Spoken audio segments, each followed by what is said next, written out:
Welcome to a new episode of the PFI Macro Anchor Podcast. I'm your host, André Chelot, and today we have the pleasure of speaking with John Mauldin, founder of Mauldin Economics.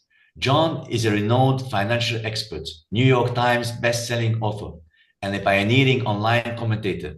His weekly newsletter, Thoughts from the Frontline, is one of the most widely read investment newsletters globally, offering in-depth analysis of economic trends and financial markets. Today, we'll delve into John's insights on the current economic landscape, discussing topics such as global trade and financial systems, policy setting in an uncertain world, and market bubbles and euphoria. Without further delay, let's welcome John Mauldin to the show. John, thank you for joining us. It is really an honor to have you, and I hope you're doing well. I am doing well. I mean, I'm living in Puerto Rico now. There's a thing about taxes and a tax treaty between the U.S. and Puerto Rico, and technically the Virgin Islands. Puerto Rico is a U.S. territory, so everybody here has a U.S. passport, but so it's not a separate country. But they created tax benefits to get wealthy people or people with certain types of income to move down here. You're required to make so much donations, and it's turned out really well for the Puerto Ricans. I mean, it's created something like 30,000 jobs over the last 8 or 9 years. So I get to live in paradise and with lots of good neighbors and great people. So I'm enjoying life. Great to hear that, John. I'm very happy to hear that. Yeah. Okay, I mean, so I still get to do what I always did, which is, write and travel and speak. So it's a good place to do it from. very good, very good. We're gonna start by the first subject, which is the role of policy in our world, and especially central bank policy and fiscal policy. Right. Now, given your extensive analysis of central banks' roles and their impact on economic stability and social equity, how do we envision the ideal central bank that balances the need of fairer economic growth and distribution of wealth and income? And just a moment, let me finish with this question. And given the very high burden of debt, do you think that central banks at some point they're going to start targeting nominal GDP and not inflation or employment? That's a very good question. And I don't think so in terms of targeting nominal GDP. If real GDP is 1% and inflation's 4%, or that's in the local language here, it's no bueno. That's not good. Inflation eats away at everybody's foundation, at everybody's income. It's a tax. And my personal opinion, which will not be followed, is that central banks, their only use is to actually function as a central bank, but they shouldn't be setting rates. They should let the market set the rates, and their real primary use is in moments of a liquidity crisis to step in and provide liquidity at a price. It's like the person that founded The Economist, Lord Bagehot, said back in the I think it was 60s or 70s, that they provide the liquidity at a price against good assets. So you're not encouraging moral hazard. You're not encouraging banks to go out and just go crazy, because if they don't have good assets, they can't take it to the central bank to get liquidity during a crisis. And 2008 was a time, and then you had the same problem in Europe a few years later, where central banks, in fact, did provide liquidity. They had to. Now, my personal opinion is they should have wiped the shareholders out in some of our large banks. That would have made people more cautious. We did okay. And the problem was, back then, Not one leader in Treasury, in the Fed, none of them 3 months before we had the crisis expected there to be a crisis. There was no planning for it. I mean, so they got into the middle of the crisis. They, walked to the edge of the abyss, looked over, and it was a long way down. And they had a few days to fix it. So, being part of the system like they all were, they said, well, we've got to make sure the system survives. So we're going to have to make sure the banks survive. And that became their primary focus. Their focus should have been, we're going to make sure liquidity survives. And if leaving the people that had created the problem in charge just didn't change anything. So we ended up with, in the US, this ridiculously long 12-year period of absurdly low rates that financialized the economy. What it ended up doing is it made wealth disparity and income disparity even worse. After 12, 13 years, the markets got used to it. Okay, this is going to happen forever. I'm going to post something on X in a little bit, and I'm sure you've seen it, Andre, is you can go back to 1970, and you take the 10 largest companies in the world. 9 of them were U.S. Where they came from, the 10 largest companies in the world, and the types of companies changed every 10 years. In 1990, they were all Japanese, with the exception of 1 or 2 companies. In 1980, it was the oil year. It was peak oil. It was tech in 2000. Now it's back to tech, and it's mostly U.S. At one point, there were a lot of Chinese companies in there. I mean, it's moved every 10 years. The leaders are not the same leaders 10 years from now. So things are going to change. But today we're all in the mindset. If you ask investors, well, yeah, the AI companies and the tech companies, they're going to be what we need 10 years from now. This trend is going to continue. And that's just what we do as human beings. We extrapolate the current trends into the future.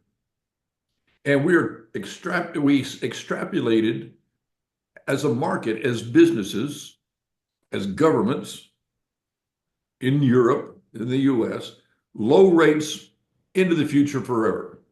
Now, this was an unrealistic expectation, and people kind of knew it, but that's not what we did. That's not how we acted. So now we ended up with inflation. I think largely caused by, in the US, government overspending. I mean, we threw everything against the wall. Trump did, and then Biden did on steroids. Larry Summers even warned them when they passed that last one, this is going to be inflationary, and it was. I wrote about it, but nobody cares about me. Larry Summers writing about something that makes the journal, literally. So we've got inflation. The Fed has to lean into that. They can't not. 9% inflation that it peaked here, that's really damn high inflation. I mean, I lived through that in the 70s and early 80s. I remember borrowing at prime at 18% when I was a young entrepreneur. And I was happy to get it. We're having to reset our expectations. We're going to have to reset what we think of as the interest that governments are going to pay. Now, so this is what happens when you let 12 people in the US, I don't know how many people sit around the ECB table, set rates. I agree with you, yes. It's not very democratic, by the way. And by the way, the markets are very capable of setting rates. It's done all the time all over the world. So it can be done. We set the corporate rates. We set all sorts of things up and down. And we set the rates on the long end of the curve. But so when you ask my opinion, I think your original question was, what is the role of central banks? What they're going to do is they're going to continue to try to set rates. They're going to continue to try to macro manage the economy, which can't be done. It's just too complex. It changes too much, and it's actually changing faster today than it ever has before. Um,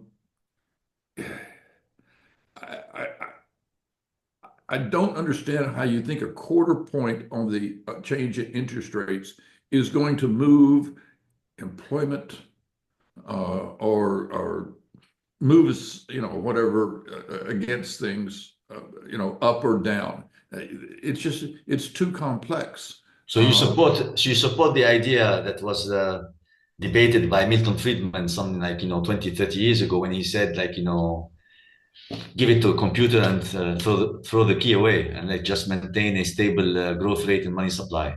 That it just I mean it's not even the role, in my opinion. I'll go beyond it. I don't think it's the role of the central bank to try to, I mean, they try if they want to try to maintain a stable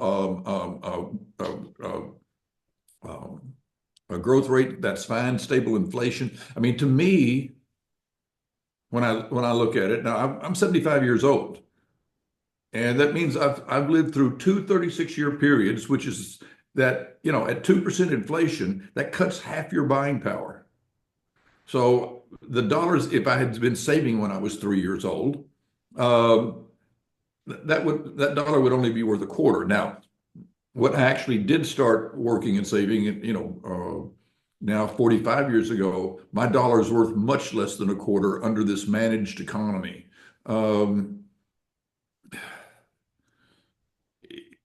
It,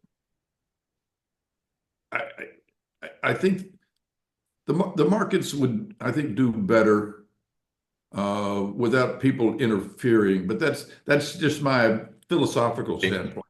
To turn to fiscal policy, now that we have very high levels of government debt, and there is talk in the market that increasing government debt often leads to inflation in financial assets. We were talking about inequality, Right. but and for each unit of debt, it appears now that it gives a diminishing return in terms of economic growth. So, is this current fiscal policy sustainable in the US? And what are they gonna do about it? I mean, Well, I mean, yes. I'm supposed to be writing a book, and I am writing a book and trying to finish it. I've got 85% of it written on cycles and how we go through things and various social, historic, geopolitical cycles, business cycles, generational cycles. And they all point to some kind of crisis at the end of this decade. I think the trigger is going to be the debt. Now, by the way, they all point to when you go through the crisis, you end up with a period of growth and civic coming together. These are big 80-year cycles, 120-year cycles, depending on which theory you're looking at. But it's that it's that moment of crisis that I believe I believe in order to get our handle around the debt in the U.S. and maybe even in Europe. I mean, when you and I met the last time in Athens, when I came over there to look at it, Greece was in essence going through a depression. They weren't going through a recession. They were going through a depression. True. And it was a deflationary depression, and it was severe. It was terrible. I'm hoping the U.S. doesn't have to go through that. I hope the rest of Europe doesn't have to go through that. But at some point, you get out over your skis on your debt, and you're going to have to rebalance things. You're going to have to restructure things. The U.S. is going to take a crisis because we don't want to stop Um, um, I mean, we're seeing the Department of Governmental Efficiency, DOGE is called it, and it's in the middle of being it's a bunch of tech bros coming in, that whole Silicon Valley theme of move fast and break things. Um, they're going to be able to find, it now looks like 300 billion, maybe 400 billion of government spending that could be reduced. That's a lot of money, except when you compare it to the deficit, which was 2 trillion. And so it's only 20% of the deficit. Now, some of that deficit can be brought down because we're not going to be forgiving student loans. We're going to shut down some of the just outrageous spending that was being done from the former administration. Still, so you get another 200, 300 million. We grow some of the economy. Then we're going to bring in another couple hundred million, I'm sorry, a couple hundred billion in revenues. We're a $30 trillion economy now. But nonetheless, we're still going to be running a deficit over nominal GDP. Nominal GDP, I mean, if you could, we're still going to be running a deficit in the 4 to 5% range, trillion and a half. That's at a 5% nominal GDP. That's kind of there, and I think 5% nominal GDP is what we'll see this year. Some balance between 2 and 3% of inflation, 2 and 3% growth. If Trump can do the really difficult work, because you got to realize that deficit's growing every year just because of the increase in entitlement spending, the normal increase in military and all of that. I mean, we've got to get our handle around that. And today we're seeing panic all over America as these guys are going in and saying, we want to do an audit of the government. We've never had a whole of government audit. That's crazy. No businesses could survive that. I mean, we found out this week that in terms of Social Security numbers, everybody's got a Social Security number. I'm 75. I get Social Security every month. They don't. I came out of the direct mail world in the 70s. Just part of my. And one of the things we learned when we were managing lists, the first thing you did was because it cost a lot of money to send one envelope, like 12 cents, the printing and the postage and everything. So you made sure that your list didn't have duplicates because you didn't want to send the same envelope to the same person. They have not, what we call deduped. They have not gotten rid of all of the same payments to the same Social Security number. There are people out there who are getting multiple Social Security checks. Wow. They have not actually run for 5 years. They have not run the list of people that says, I'm dead. I mean, somebody sent in a death certificate to the Social Security Department that says, this person's dead. And they're still sending hundreds of thousands of checks to dead people that people are taking and cashing. Wow. And I mean, it's just okay, these people are dead, put them in a list, go over to this list, get rid of these people. It's things that simple. But there will be enough to reduce the deficit, as you said. A few hundred billion. Yes. I mean, is it going? I mean, the fact that it won't get you 100% there doesn't mean that you shouldn't do it. Well, sorry to interrupt. There is a number of economists who think that given the size of the debt, the US government will not have a choice than to resort to financial repression or to save or to force savings to be channeled from the private sector to the public coffers one way or another. For example, tariffs, or now the latest idea of like creating a sovereign wealth fund. Where's the money is going to come from? I mean, Trump comes up with some ideas sometimes that you just look at it and you go, okay, I'm a fan of what they're doing with the budget and going in and auditing the country. I'm a huge fan. I mean, the stuff they're finding out is if it wasn't so serious, it would be laughable. I mean, it's just like the not getting rid of the duplicates in the Social Securities. There's an office. There's actually a government office called. It's a huge building. I mean, like a block by 5, 6 stories tall, called the Government of Office Accountability. It's been around for a long time. It's set up back when I'm sure Jimmy Carter or Reagan set it up because they all promised to get rid of waste and fraud. Every president, every congressman is against waste and fraud. So they set this office up and said, find the waste and fraud. So this office in the last report they had was 2023. And they said there's $230 billion of overpayment, waste, and fraud in the US government. And nobody does anything. They just keep coming up with a bigger number every year, and nobody does anything. So now that somebody's doing something, everybody's running around with their hair on fire, saying, "Oh my God!" Well, we need some rather radical approaches. Somebody's got to do something, and yeah, it's going to break something. And yes, they're going to be closing programs temporarily, I hope, that are actually useful. I mean, we should be helping with AIDS programs in Africa. We should be funding food for poor people. We should be helping refugees. I mean, but there's so much fraud and abuse in that department that they just said, let's just shut it all down.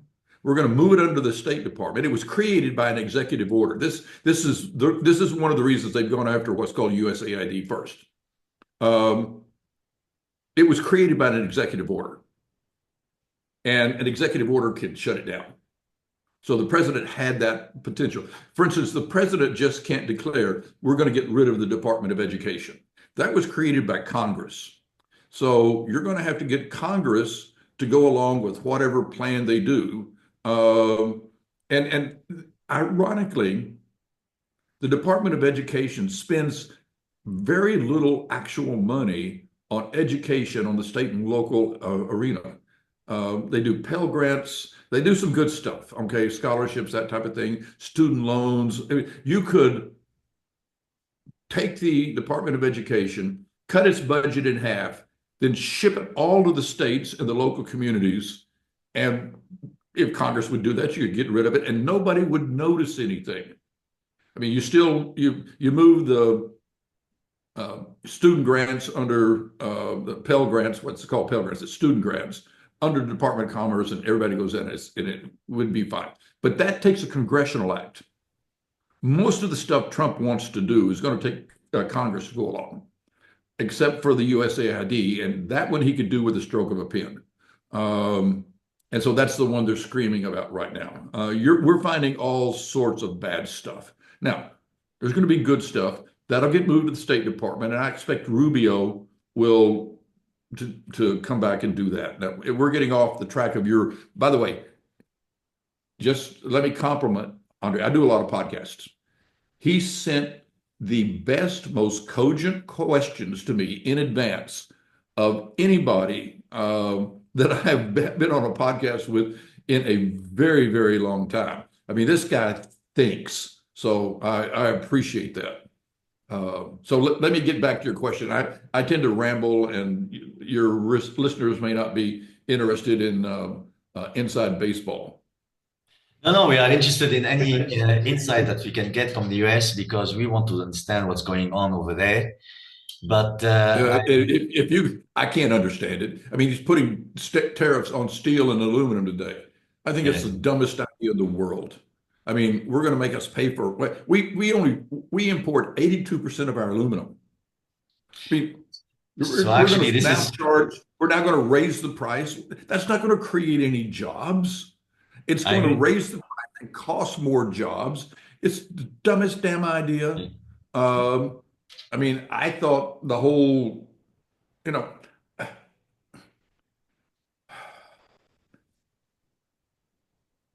I just have to call them as I see them, and I have this dissonance in my mind. It's just this cognitive dissonance where Trump does something, I go, yeah, and then he does something, I'm going, what are you thinking? It's just I'm whipsawed every morning. I wake up and I'm just whipsawed. So Andre, I don't. I talk to people inside the administration. I talk to people who talk to people inside of the administration, and they don't know what's going on. They're all. I mean, now this time is different. Trump came in the last time, and by the middle of February, he had only had 100 appointees.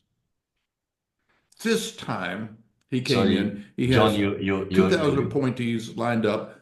Not 1,000 already are in their seats as of they were in their seats the day after the inauguration. Um, so he's in a much better situation. Um, and so that's why things are happening so fast. He last time he got steamrolled by the establishment because he didn't know what he was doing. Um, yeah. this time the people on the inside, they were prepared.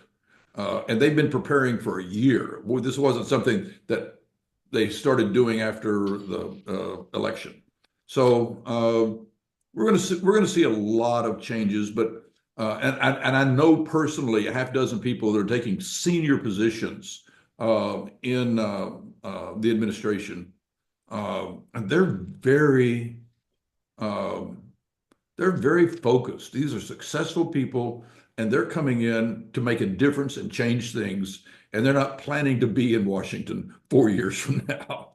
Right. Uh, We all hope but so. so, I mean, expect this volatility from the Exactly. U.S. I mean, This is where I'm it's gonna get to. This subject of volatility. I'm very happy that you opened the subject of tariffs that were announced today, because it seems more and more that we live in a multipolar world. We are moving now into the right. second section with deglobalization, escalating trade wars, which might lead to a currency wars, competitive devaluations. So there is a sense that all this might lead to higher inflation and real rates in the US and in the world. And it might also pose a threat to the dollar status as the world reserve currency. How do you see all these factors playing with each other?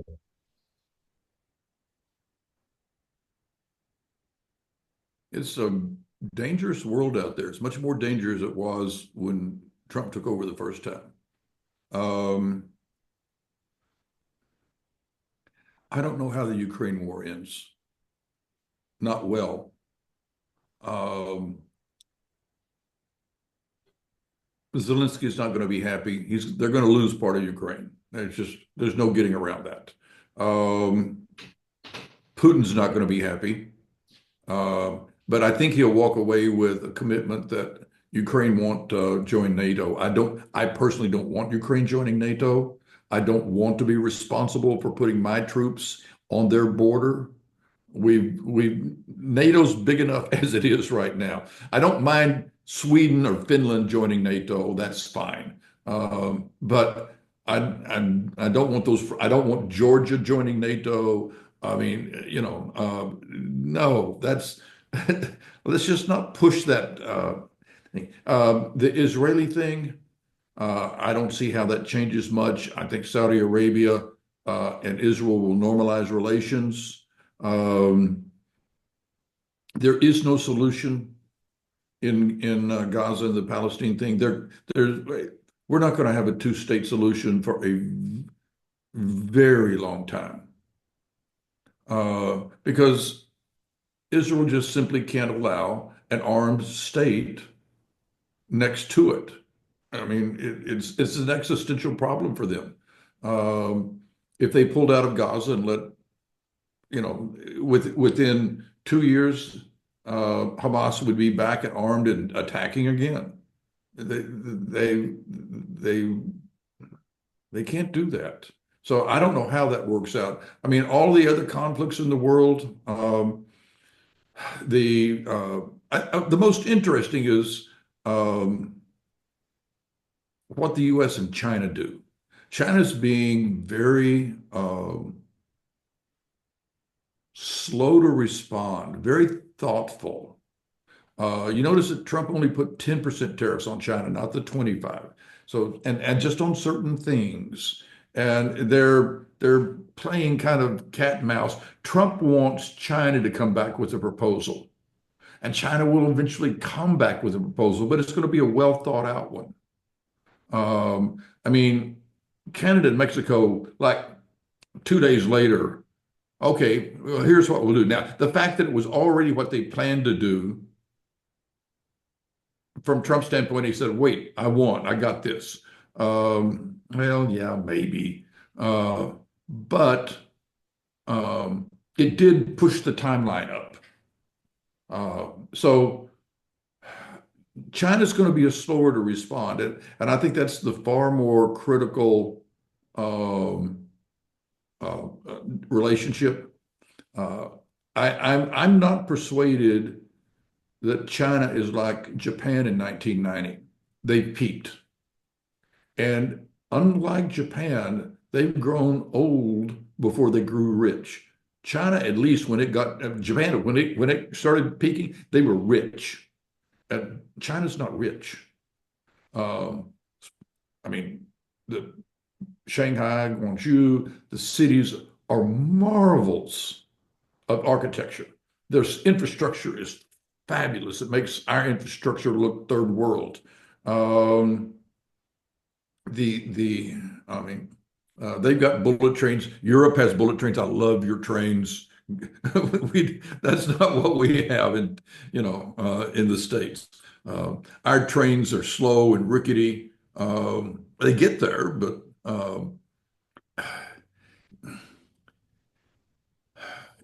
China's just their population's shrinking. It's getting older, and they're in debt. Their per capita GDP is still small. Um,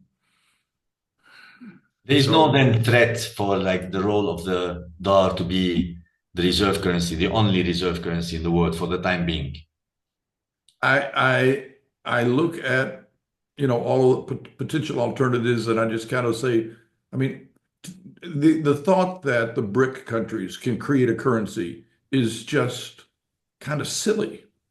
You're going to get India and China to agree on a currency, let alone Russia and Brazil. I mean, no. Under what basis? They all want to dominate. China wants its currency to be the currency. China's doing like 2 or 3% of global trade. Uh, okay, that's cool. And uh, I think it'll rise in percentage in terms because more and more countries are doing trade with China, so their reserve side will increase. But at least for the rest of this decade, um, and maybe into the middle of the next, I think the dollar is still going to be the global reserve currency. Um, I mean, at one point you were thinking maybe the euro could stand up, but Europe has not grown any realistically for 20 years now. You guys have overregulated yourself, True. and you're really good at regulations, and you're wanting to impose regulations on U.S. companies. But I mean, one of the benefits, one of the positive economic benefits that we're going to get from Trump is they're going to get rid of a lot of regulations. I hope And we we can do need, the by the way, same. we need regulation. I am not against regulations where it's necessary, but I don't want unelected bureaucrats to have the ability to just say, we're going to do this, this, and this, which is what they're doing. It's the bureaucracy here has run amok, just like it has in Europe, just like it does anywhere where it becomes its own source of power, if you will.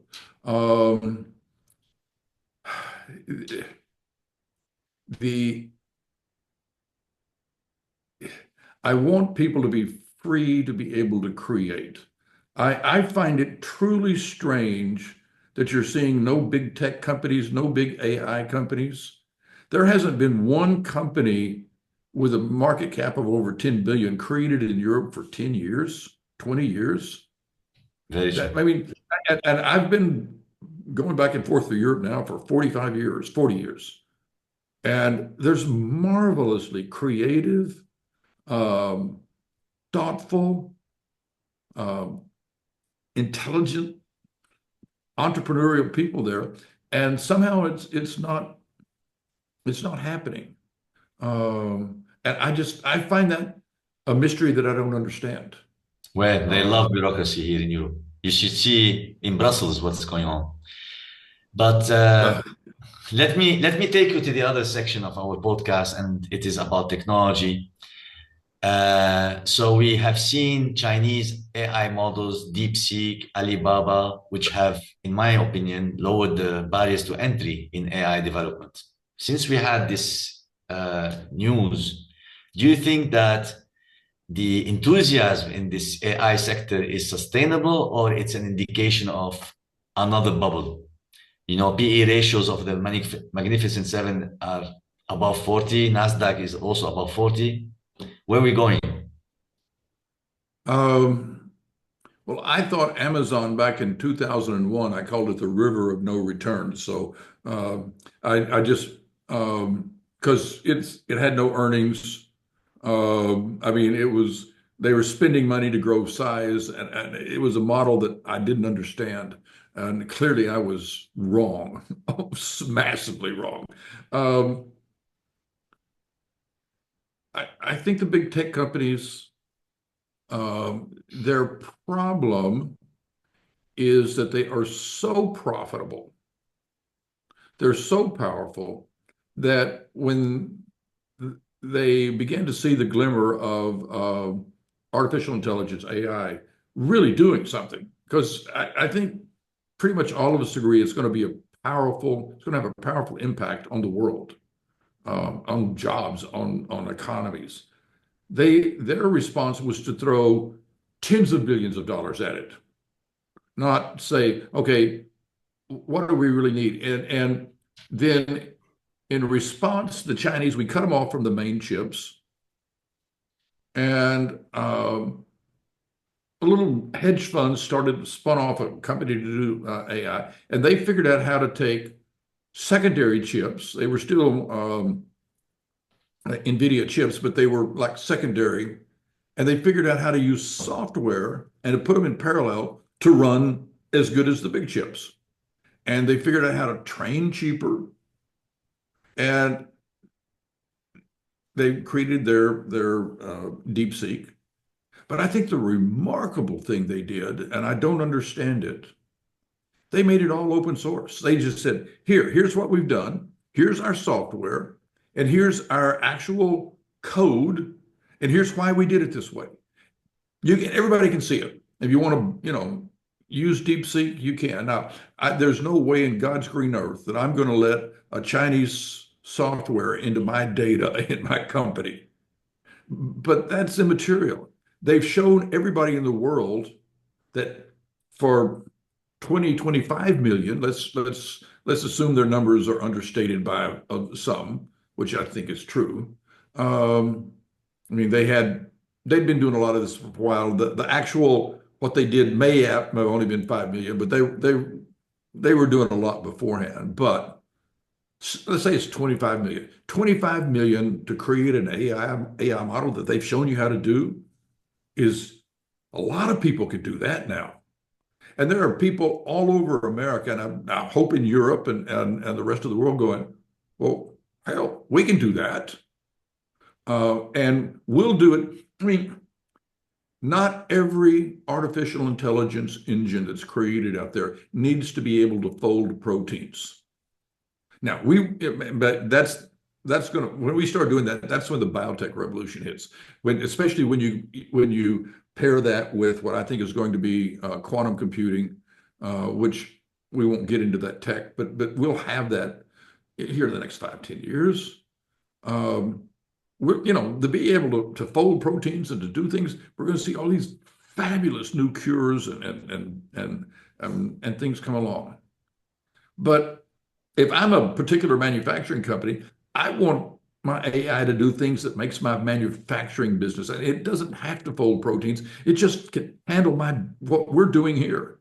And that's maybe orders of magnitude less costly and less, I don't need all that horsepower. And now that DeepSeek's showing you how to do that, um, companies are going to be able to create their own AI to use service their own customers for specific needs. I think it's going to unleash a mass of productivity. And one of the things that we notice is that the cheaper something gets, the more people are going to want to use it. And so even though the DeepSeek uses less energy, we're going to end up needing more energy because more people are going to adapt it, well, both adapt and adopt it. You couple that with the robotics. Robotics is finally beginning to get to the place where they're doing some remarkable things, we will have, Andre, in the next 8, 9, 10 years, you will have a robotic maid that's going to cost you like $30,000. It'll be the price of a car. They'll finance it for you. And that maid will come into your house, clean your house, wash your dishes, keep your floor, do your lawn. I mean, all of this stuff. And,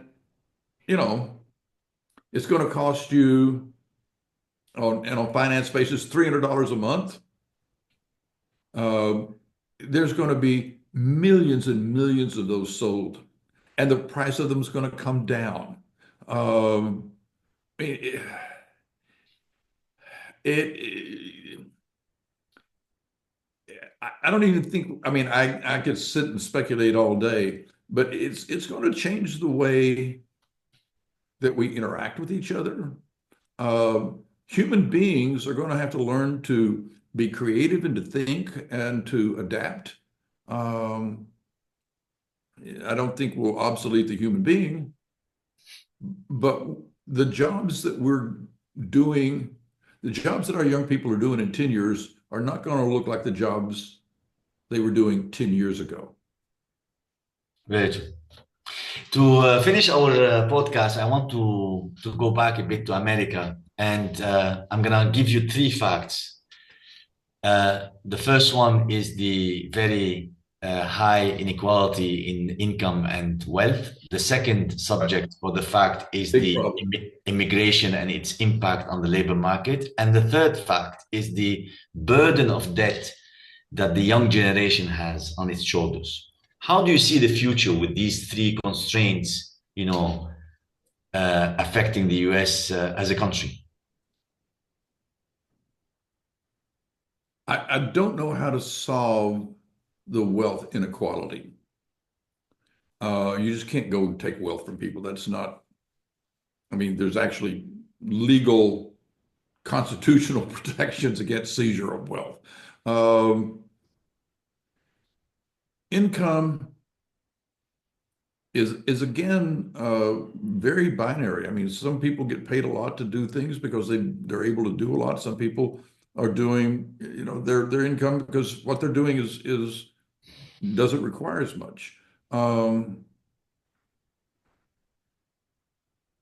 The part of if you lop off in terms of net worth, if you lop off that top 1/10 of 1%,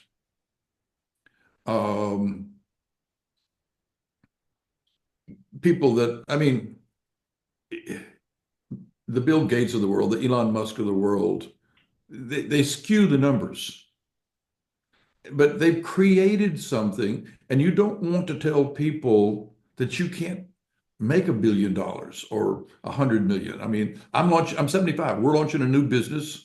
Have been for the last 8, 9 months. We're now going to be putting clinics out in the country that are going to be helping people achieve a healthier lifestyle and a longer lifespan. It's something that's called therapeutic plasma exchange.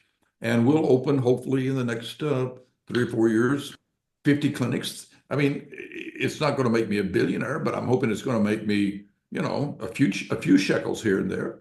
Well, you've got to have the ability to give people the opportunity to profit from their efforts. So, and some of them are going to be wildly successful, and we never know who's going to be beforehand, who's going to be. I mean, who would have thought a South African guy somewhere on the spectrum can end up, launching a rocket and then bringing it down and grabbing it out of the air? That was unthinkable 20 years ago. But the kid thought about it, and now he's done it. So on the income thing, it's not quite as bad when you add in government subsidies. If a lot of the lower income people, when you look at the government benefits they get, when you get at all of that income disparity gap closes, doesn't go away, but you're always going to have the difference between people who are getting high income and low income. And I'm not dismissing it, and I'm not saying it's a problem, because it creates frustration. And that's part of our social contract issue that we've got to get our heads around. Immigration, I have always been pro-immigration. I've often said that every embassy for the U.S. and around the world should have a sign out front that says, "Are you young? Do you speak English? Have you got a degree?" Except for lawyers. We don't need any more lawyers. And then come in here and apply to get a green card for the U.S., because we want you to come. We want young, creative people. I mean, if you go to Silicon Valley, it's populated with immigrants. I want more people like that. By the way, we've got a special program in the U.S. that brings people in to work in farms. And they get a visa to come in and harvest crops, and they come from wherever, and then they go back and they come back again. We've got to have those people too. We've got to have people that do construction and labor, and we need to bring, but what we don't need, and we need to know who they are. And so Republicans have been very good about saying we don't want immigration. Democrats they went crazy this last 4 years by letting anybody in. But the Democrats only want to solve immigration by, they don't want to shut the border down, but they want to solve the legal immigration. And the Republicans want to stop the illegal immigration before they want to talk about fixing legal immigration. Somehow or another, we've got to get together and say, let's do both at the same time. Maybe Trump can shut the border, close the border down sufficiently enough that then Republicans will feel comfortable working with the Democrats fixing legal immigration. We need 2 million people a year coming in from around the world. We really do. That's one of the secrets of the U.S. is that we're getting good young talent coming in. We need more of them, not less. I've always been pro-immigration. The last thing you said on the debt, we are leaving them with monstrous debt. I'm hoping not. I'm not going to be leaving them. I'm hoping I'm going to be living for a lot longer, so it'll be part of my responsibility. But I've got 8 kids and 9 grandkids. So yeah, they've got a big debt, and we're going to have to work through how we deal with that debt. We're going to have to bring the deficit in a crisis. We're going to bring it down well below nominal GDP, and we're going to have to start paying it down. And then if you can bring it below nominal GDP, I believe the debt markets, the interest rates will settle down, and that we can grow our way out of the problem. We did it in the 40s after World War II. We actually, the central bank ran up a balance sheet in the 30s and then did nothing with it. I would prefer our central bank just say, we're not going to sell another pound. We're just going to keep our balance sheet where it is, and we'll grow out of it being a big significant number. And that money that's sitting on the balance sheet of the central bank, which I would have preferred they not did because it's inflationary, but we've already dealt with that. So just leave it there. So that means that that's 6 trillion against the 36 trillion. Well, that reduces the actual impact of that debt sum. Part of the solution, maybe once we solve the debt crisis and get inflation well under 2% is to allow the central bank to purchase $500 billion a year of debt and just take it off the books, as well as begin to pay it down. I mean, we're going to have to come up with very creative. By the way, what I said was just heresy. That's unthinkable. I heard that. That is not anything that any economist would say we should do. But when you get in a crisis, when they're handing you your last cigarette and say, would you like a blindfold? All of a sudden, you start thinking of all sorts of creative solutions and things that you come up with. Well, what about if we did this? We're going to be in a crisis where we're going to be thinking about doing different things. Okay. So I hope we can. I believe the crisis will force us to get it together, and we can take that burden off our kids. Great. Thank you very much, John.